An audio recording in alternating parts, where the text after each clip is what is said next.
Hello students, आज हम electrochemistry का लेक्चर 5 स्टार्ट करते हैं। आज का टॉपिक है आर्हेनियस थ्योरी ऑफ इलेक्ट्रोलाइट्स। उसके बाद हम डिस्कस करेंगे weak and strong electrolytes. Weak and strong electrolytes का मीनिंग है दुर्बल एवं प्रबल विद्युत अवघट्य। तो सर्वप्रथम हम शुरू करते हैं Arrhenius theory of electrolytes, electrolyte की Arrhenius theory. Students, Arrhenius theory of electrolytes जिसे कि हम विद्युत वियोजन का आर्हेनियस सिद्धांत भी कहते हैं। दुर्बल विद्युत अपघट्य यानी वीक इलेक्ट्रोलाइट्स के जो सॉल्यूशंस होते हैं, उन सॉल्यूशंस के क्या बिहेवियर होता है, उसकी व्याख्या करने के लिए आर्हेनियस ने एक थ्योरी दी, जिसे आर्हेनियस थ्योरी अथवा आयनिक थ्योरी अथवा इलेक्ट्रोलाइटिक डिसोसिएशन थ्योरी भी कहते हैं। इस थ्योरी की मुख्य पॉस्टुलेट्स इस प्रकार हैं। सर्वप्रथम पहला अभिग्रहित ये है कि जलीय विलयन में यानी एक्वस सॉल्यूशंस में आयनिक यौगिक अर्थात विद्युत अपघट्य अर्थात इलेक्ट्रोलाइट कैटायन एवं एनायन में डिसोशिएट हो जाते हैं अर्थात वियोजित हो जाते हैं। फॉर एग्जाम्पल, यदि ए बी इलेक्ट्रोलाइट है तो यह ए पॉजिटिव कैटायन तथा बी नेगेटिव एनायन में डिसोशिएट हो जाता है। सेकेंड इसकी अवधारणा है धनायन एवं ऋणायन अर्थात कैटायन एंड एनायन सॉल्यूशन में फ्रीली मूवमेंट करते हैं, मुक्त विचरण करते हैं, लेकिन इसमें इलेक्ट्रिक करंट पास करने पर कैटायन कैथोड की ओर तथा एनायन एनोड की ओर गमन करते हैं अर्थात मूवमेंट करते हैं। नेक्स्ट इसकी अवधारणा है कि विलयन में उपस्थित कैटायन एवं एनायनों पर उपस्थित कुल चार्ज का मान समान होता है अर्थात टोटल कैटायंस पे टोटल चार्ज कितना होगा और टोटल एनायंस पे कितना चार्ज होगा, दोनों की वैल्यू इक्वल होते हैं, जिससे कि इलेक्ट्रोन्यूट्रलिटी अर्थात विद्युत उदासीनता बनी रहती है। यह आवश्यक नहीं है कि इलेक्ट्रोलाइट पूर्णतया वियोजित हो अर्थात कंप्लीटली डिसोशिएट हो अर्थात 100% डिसोशिएट हो जाए। यह जितना भी डिसोशिएट होगा उसी को हम उसकी डिग्री ऑफ डिसोशिएशन कहते हैं अर्थात उसका जितना भी फ्रैक्शन वियोजित होता है, जितना भी पार्ट डिसोशिएट होता है, उसे हम डिग्री ऑफ डिसोशिएशन कहते हैं। विभिन्न आयन डिफरेंट आयन्स एक दूसरे के साथ कंबाइन भी होते रहते हैं यानी कॉम्बिनेशन भी चलता रहता है और इनका डिसोसिएशन भी चलता है। अतः ये जो रिएक्शन है वो बोथ डायरेक्शंस, दोनों फॉरवर्ड और बैकवर्ड दोनों दिशाओं में चलती रहती है और इक्विलिब्रियम स्टेट अर्थात साम्यावस्था पर एक डायनेमिक इक्विलिब्रियम स्थापित हो जाता है यानी डायनेमिक इक्विलिब्रियम एस्टैब्लिश हो जाता है। आर्हेनियस के अनुसार वीक इलेक्ट्रोलाइट्स के लिए यानी दुर्बल अपघट्यों के लिए किसी भी कॉन्सेंट्रेशन पर उनकी इक्विवेलेंट कंडक्टेंस की वैल्यू उनकी डिग्री ऑफ आयनाइजेशन के प्रोपोर्शनल होती है अर्थात वीक इलेक्ट्रोलाइट जो है वो उसकी इक्विवेलेंट कंडक्टेंस कितनी होगी, उसकी इक्विवेलेंट कंडक्टेंस उसकी कितनी डिग्री ऑफ आयनाइजेशन है अर्थात उसकी आयनन की मात्रा कितनी है उसके समानुपाती प्रोपोर्शनल होती है। इनफाइनाइट डाइल्यूशन अथवा शून्य सांद्रता पर वह कंप्लीटली डिसोशिएट हो जाता है। अतः इस स्थिति में इनफाइनाइट डाइल्यूशन की स्थिति में डिग्री ऑफ डिसोशिएशन जिसे हम किससे बता रहे हैं, अल्फा से।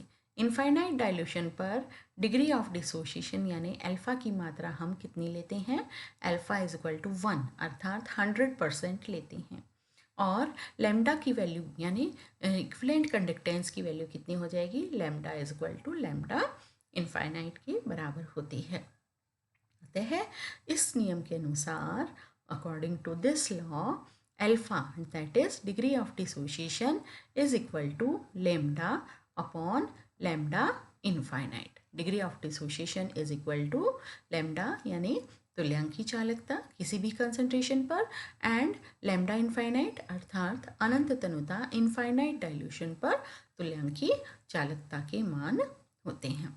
तो इस प्रकार से हमने आर्हेनियस लॉ देखा कि Arrhenius law is the alpha degree of dissociation is equal to lambda upon lambda infinite.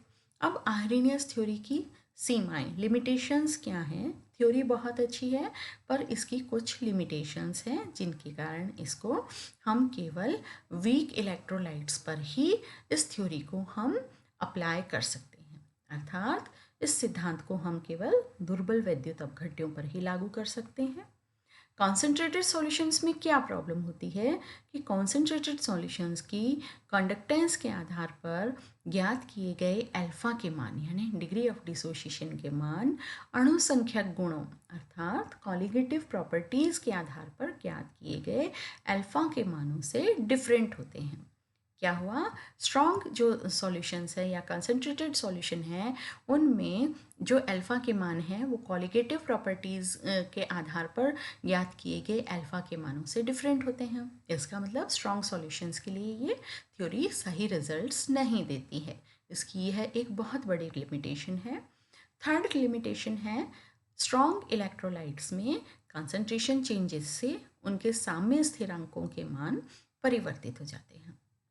फिर से स्ट्रॉन्ग इलेक्ट्रोलाइट्स का ही हो गया कि क्या लिमिटेशन हुई कि जैसे ही कॉन्सेंट्रेशन चेंजेस होंगी स्ट्रॉन्ग इलेक्ट्रोलाइट की, जैसे ही सांद्रता में कोई भी परिवर्तन हुआ, सांद्रता बढ़ गई अथवा घट गई, तो इनके जो साम्य स्थिरांक हैं जिन्हें हम इक्विलिब्रियम कांस्टेंट्स कहते हैं उनकी वैल्यूज़ भी चेंज हो जाती हैं। फोर्थ लिमिटेशन यह है कि आर्हेनियस के अनुसार, अकॉर्डिंग टू आर्हेनियस, विलयन में इलेक्ट्रोलाइट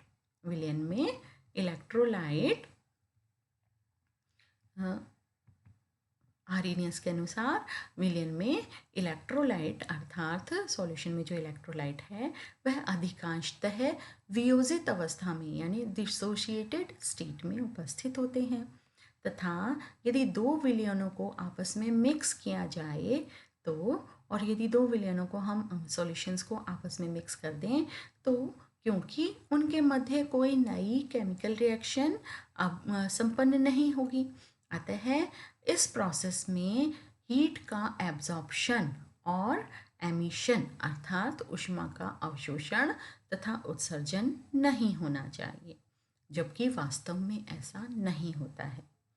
क्या कहा इसने?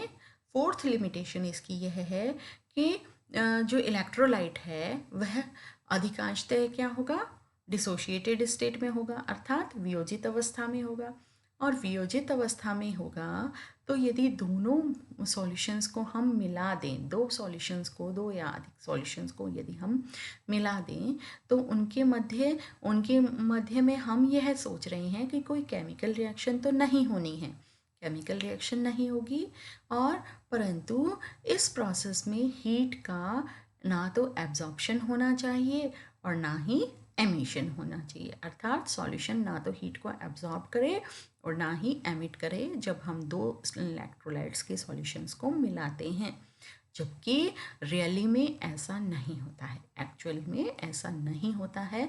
तो यह इसकी बहुत बड़ी कमी है कि हमने कहा कि इलेक्ट्रोलाइट्स जो हैं वो डिसोशिएटेड स्टेट में है तो no emission of heat, no absorption of heat, but generally ऐसा नहीं होता है। यह इस सिद्धांत की बहुत बड़ी कमी है, लिमिटेशन है।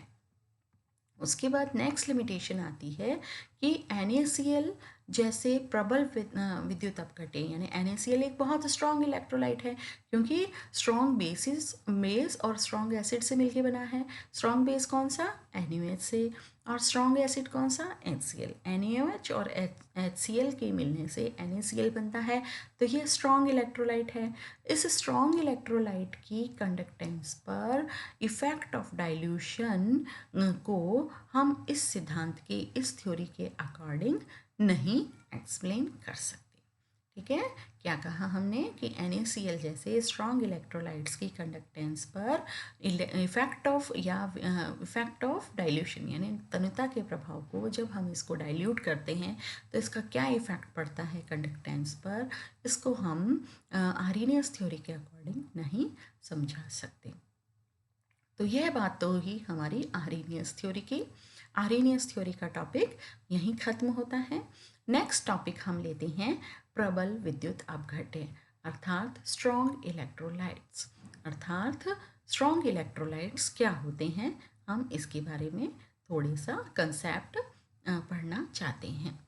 कुछ विद्युत अपघट्य होते हैं, कुछ ऐसे इलेक्ट्रोलाइट्स होते हैं जो एक्वस सॉल्यूशन में यानी जिनका जब हम जलीय विलयन बनाते हैं अर्थात इनको जब हम वाटर में डिज़ोल्व करते हैं, घोलते हैं, तो यह लगभग कंप्लीटली आयनाइज्ड स्टेट में रहते हैं। कुछ इलेक्ट्रोलाइट्स को जब हम एक्वस सॉल्यूशन में घोलते हैं यानी जलीय विलयन में उनका हम एक्वस सॉल्यूशन बनाते हैं अर्थात जब हम इनको वाटर में डिज़ोल्व करते हैं तो यह वाटर में डिज़ोल्व होकर लगभग कंप्लीटली आयनाइज्ड स्टेट में रहते हैं।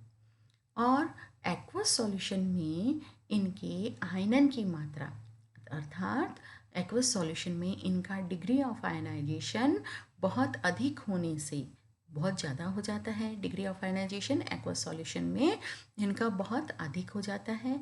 इस कारण कम तनुता पर या सांद्र विलयन में, कम तनुता यानी कम डाइल्यूशन यानी इसका कॉन्सेंट्रेटेड सॉल्यूशन है यानी इनकी सांद्रता ज़्यादा है यानी इनका कॉन्सेंट्रेटेड सॉल्यूशन है, अर्थात इनकी डिग्री ऑफ आयनाइजेशन जलीय एक्वस सॉल्यूशन में अधिक होने के कारण इनके जो कॉन्सेंट्रेटेड सॉल्यूशन होते हैं उनकी इक्विवेलेंट कंडक्टेंस की वैल्यूज़ भी अधिक होगी। अतः तनुता बढ़ाने पर है ना, अर्थात डाइल्यूशन करने पर इक्विवेलेंट कंडक्टेंस के मान में कोई स्पेसिफिक चेंजेस नहीं प्राप्त होते हैं। क्या हमने कहा कि एक्वस सॉल्यूशन में इनकी डिग्री ऑफ आयनाइजेशन बहुत अधिक होगी और बहुत अधिक होगी तो कॉन्सेंट्रेटेड सॉल्यूशन में इनकी इक्विवेलेंट कंडक्टेंस भी बहुत अधिक होगी।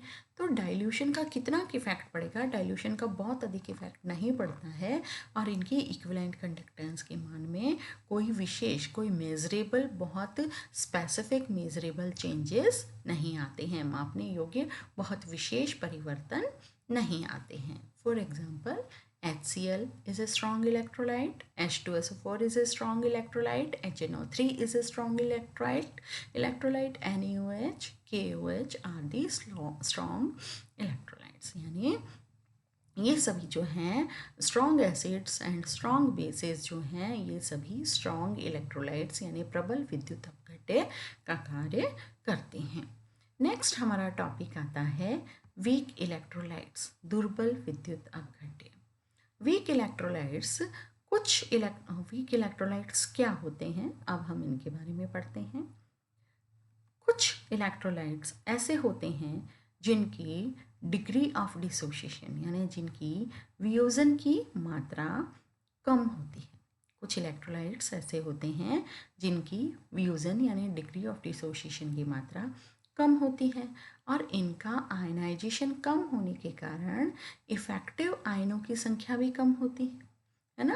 कुछ इलेक्ट्रोलाइट्स ऐसे होते हैं जिनकी डिसोसिएशन की मात्रा, डिग्री ऑफ डिसोसिएशन यानी अल्फा की वैल्यू कम होती है और इनका आयनाइजेशन कम होने के कारण यानी इनका आयंस कम बनने के कारण प्रभावी आयनों की संख्या यानी इफ़ेक्टिव आयंस की नंबर भी कम होती है।